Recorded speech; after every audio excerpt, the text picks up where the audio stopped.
Hey everyone, I just wanted to talk a little bit about my Reiki 2 training coming up May 17th at Embodied Directions in Dover, New Hampshire. And any of you Reiki 1 practitioners out there, why you might want to join me.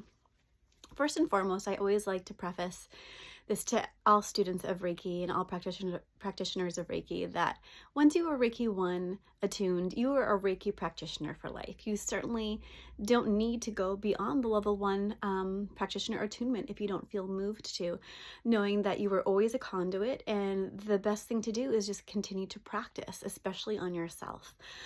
So I always like to just remind everyone of that. The level 2 attunement, as with the level 1, you go through another clearing process of your energy centers and your alignments. And so you do go through another cleanse of the mind, body, and spirit, which of course always benefits you and it always benefits your life path.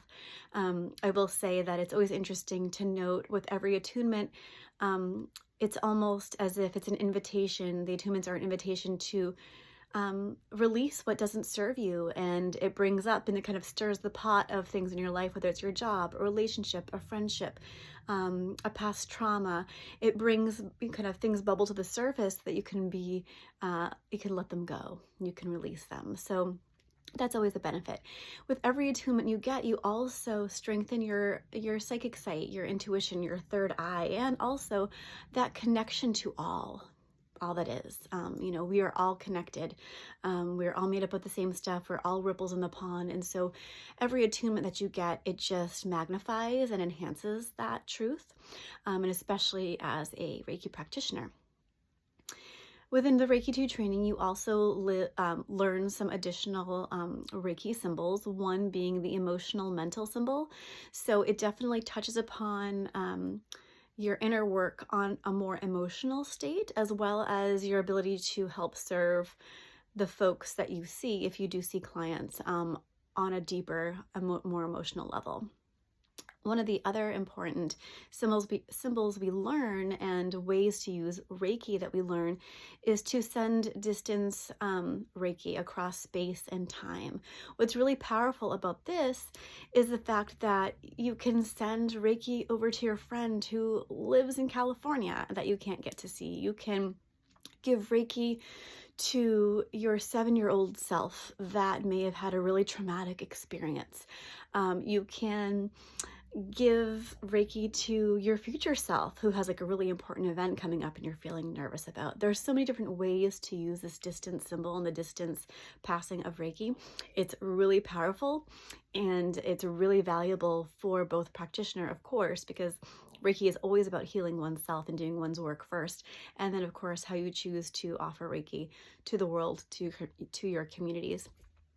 Of course, my trainings are much more long and are more intensive because there's just so much to practice within the field of Reiki. And part of the thing that sets my trainings apart is that we do lots of practices together in groups, homework that we take home to continue practicing everything that we're learning so that you'll get even more confident about your practice. You'll start to develop your own way of doing things, continue to find the tools that serve you and just what feels the most natural and the most authentic to you and what you're offering the Reiki path. I believe that the more Reiki practitioners, the better, because we're all so unique. Even though the Reiki energy is the same, it is coming through us.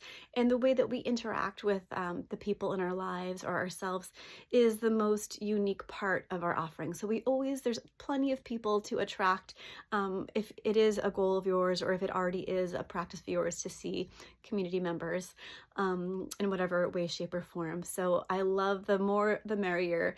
And this next level of Reiki, this level 2, is really just about developing that, deepening that, playing with more tools, playing with things that you may not have used before, and also working with things that you've used in the past, but even on a deeper level. It's so nice to have all this extra practice time in class with peers so that you can play around with things that maybe you're not as comfortable with when you're seeing clients on the regular, or even with friends and family that you're like, oh, I don't really want to chant with them because that feels funny, things that you don't regularly practice. This is a place to do all the things and to not worry about if it was it's never going to be a fail, but if it didn't feel right or this and that, it's to be able to continue to play with the experience of sending Reiki and receiving Reiki as well.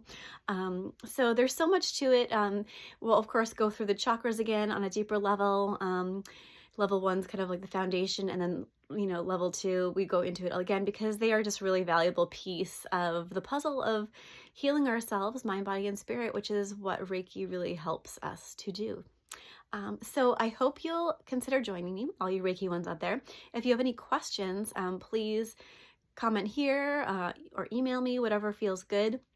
And know that there are discounts available and that the early bird special is going to be closing at the end of March. So you have just a couple more weeks to save $100. And yeah, I look forward to hearing from you, and I hope you can join us in May. All right, thanks so much.